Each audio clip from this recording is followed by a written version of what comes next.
Welcome, fellow knowledge seekers. Today we're diving into a case study that, honestly, it reads like a collision between a political thriller and a jurisprudence textbook. It really does. And this deep dive is unique because we're using a single criminal conviction, that of a Dr. Chen Jing-Wan, to really test the boundaries of law itself. We're filtering it through, nearly a dozen distinct Western legal philosophies. That's right. Our mission is to understand not just what happened in the courtroom, but what happens to the very idea of law when its rules become, well, deliberately ambiguous. And the core tension here is the application of a famously vague law, right? This so-called pocket crime. Exactly. The picking quarrels and provoking trouble charge. And it's being applied against a highly educated scholar purely for his online expression. So we have sources covering the hard facts of the case, but we also have these rigorous critiques from, the heavy hitters. Ronald Dworkin, Roscoe Pound, H.L.A. Hart, even Richard Posner. So it's a fascinating intellectual exercise. It is. We're filtering a real-world legal drama through the eyes of some of the greatest legal minds. But before we get to the philosophy, we should probably anchor ourselves in the facts. Okay, let's unpack this. Who is Dr. Chen Jing-Yuan, and what exactly was the substance of the alleged crime? Dr. Chen is a compelling figure. He's a PhD in physics, specializing in nonlinear complex systems, so a serious academic. He was working as an independent scholar. Okay. His conviction comes from his online activities between 2019 and 2022. He was using a VPN, to engage on foreign social media platforms. And the evidence they used to convict him, was he, generating malicious content or organizing something? What was it? Well, that's the thing. The sources show the core evidence primarily involved simple reposts. Reposts, so he wasn't even the author. Not mostly, no. He reposted artistic works, some political commentary, and, surprisingly, even a diplomatic post from the U.S. Embassy. And for that, he was sentenced to 20 months for spreading false statements and disturbing social order. But his defense must have argued that he didn't write it. They did. They pointed out the posts were not original, and most were opinion or academic discussion, not factual claims. So this is where we get to the truly bizarre part of the court's judgment, the part that really challenges, any notion of legal fairness. The court actually used his education against him. How did that logic play out? This detail is just crucial because it goes right to the heart of mens rea, the subjective intent to commit a crime. Right. The court explicitly acknowledged his high degree of education and knowledge level, but then it used this to assert that he should be able to distinguish right from wrong. Wait, hold on. So being smart makes you more guilty. That was precisely the implication. The court's logic was, because he's highly educated, he must have known the content was false, and therefore his actions confirmed his intent to insult or attack the state leadership and political system. It literally transformed his PhD into proof of criminal intent. That just sounds like a fundamental violation of the presumption of innocence. How could the defense possibly counter a logic that says your intelligence automatically makes you guilty? Well, the defense and the appeal, they focused on a few core points. First, they argued that content like opinion and art, it doesn't have a true or false standard. So the charge of false statements just doesn't apply. Makes sense. And on that crucial issue of disturbing social order, Chen's account had minimal influence. We're talking under 100 followers, extremely low repost volume. They argued there was objectively, quote, no evidence of severe chaos needed for the crime to even apply. And the defense's strongest criticism, I think, was procedural. They brought up selective enforcement. Absolutely.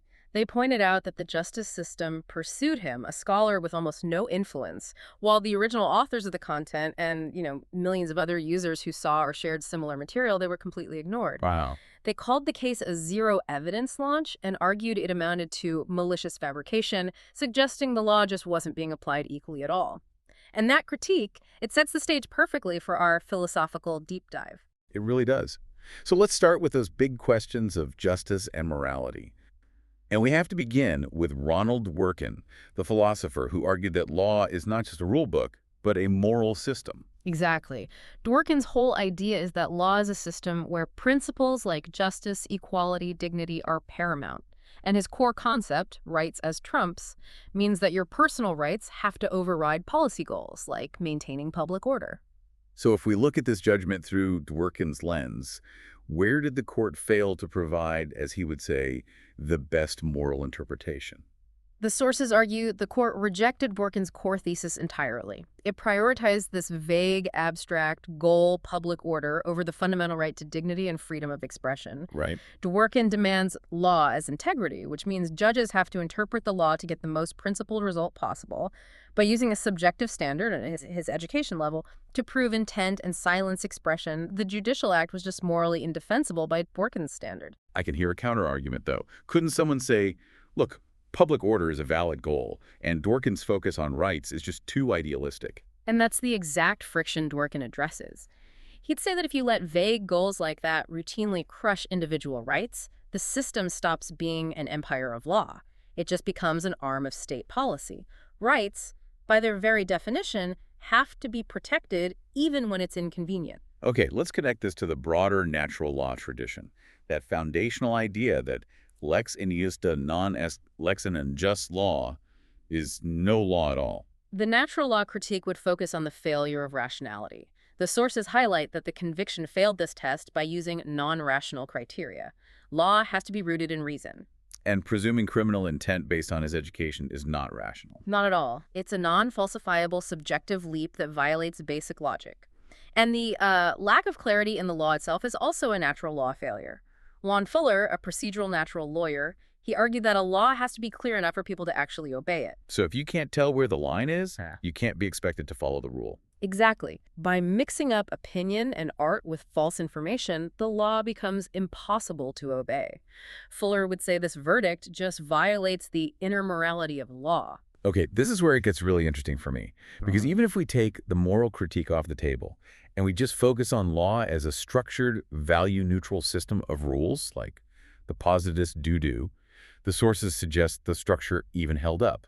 Surprisingly, no. The positivists find profound fault as well, but their focus is all on system integrity, not morality. So let's start with Hans Kelsen, the strict structuralist. Yeah. He demands that a law's validity has to flow from its place in a hierarchy all the way back to the Constitution or the Grundnorm.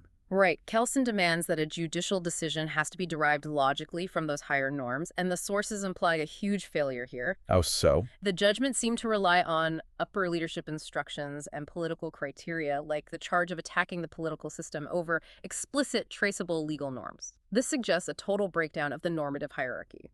Law is replaced by arbitrary political commands. Kelsen would see the system basically collapsing in on itself. He would.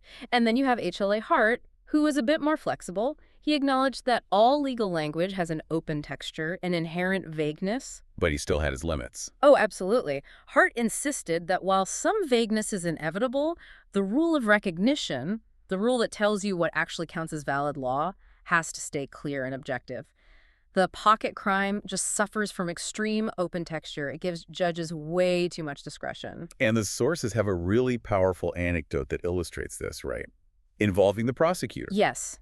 During the proceedings, when the defense claimed that the reposted content was opinion and couldn't be proven false, the prosecutor allegedly just responded with something like, "I feel it is a rumor and I don't plan to verify it." I feel it is a rumor. I mean, that is the ultimate positivist nightmare. You have judicial personnel replacing objective evidence with subjective feelings. It makes the system utterly unpredictable. If the rule is just the prosecutor's intuition, then there's no rule of recognition left. None at all. The system stops being a system of rules and just becomes a system of arbitrary commands. And that flows perfectly into Chaim Perelman and the new rhetoric. This view suggests that judicial legitimacy rests on being able to rationally persuade a universal audience, basically the rational public. Perelman would argue that law is fundamentally about generating legitimate belief through sound arguments. If a court can't rationally justify its actions to the public, its authority just collapses. And the sources detail how this court's justification completely failed that test. And this is where we get the other really terrible anecdote. They weren't just failing to persuade, they were actively shutting down the defense's arguments. Right. The defense noted instances where the judge allegedly just refused to engage and even told the defendant to shut up, answer yes or no. The court replaced legal reasoning with political statements like, "The network space is not outside the law." So for Perelman, this is a collapse of the rhetoric of justice. The court stopped even trying to convince a rational audience and just started exercising raw power. Okay, let's transition now. We'll move past legal formality and structure to look at the real-world consequences, the efficiency of this judgment. Let's start with the sociological view of Roscoe Pound. Pound saw law as a tool for social engineering. Its purpose is pragmatic, to minimize friction by balancing competing interests. So you have individual interests like freedom of thought versus public interests like order and stability. In this case, the court clearly prioritized order. So why would Pound say this was a failure of the system's function? Because the system completely failed to achieve equilibrium. By crushing critical individual and social interests, academic exchange, intellectual exploration, for a very vague, imagined sense of order, the law actually caused massive social friction. What does that friction look like in the real world? It looks like a widespread chilling effect on intellectual discourse, a deep societal distrust of the judiciary's impartiality. Pound would see this as the law failing to adapt to the needs of a modern society, and that's a systemic functional failure. And then we have Richard Posner and the cold, hard calculus of legal economics. Did this verdict even pass a basic cost-benefit analysis? From a rational economic perspective, the sources suggest the whole intervention was just highly irrational. Posner's framework demands that legal action should maximize social wealth and efficiency. The costs here were immense and long-term. And you're not just talking about the price of putting someone in prison. Oh, far from it. The long-term costs include the waste of high-level human capital. You have a PhD scholar in prison, a severe chilling effect on academic innovation, which is a huge social cost that drags down productivity, and the loss of judicial credibility. And what was the benefit? Punishing a user with a tiny number of followers for reposting content. The sources calculate the benefits as being near zero. So the state incurred massive long-term economic damage for virtually no measurable gain.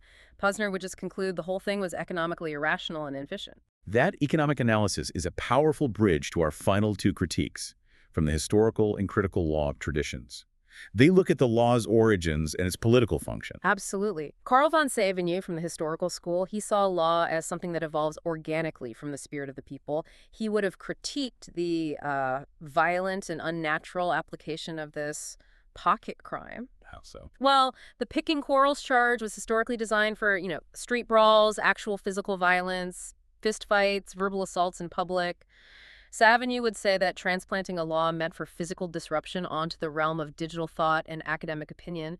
It completely ignores the organic evolution of legal norms. It's an arbitrary imposition. And finally, Roberto Unger from Critical Legal Studies. He argues law often just masks political choices with this illusion of neutrality. Unger would see the profound vagueness of the pocket crime, not as some unfortunate accident, but as a deliberate political feature.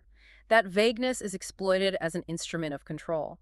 It lets officials turn constitutional rights into empty rhetoric.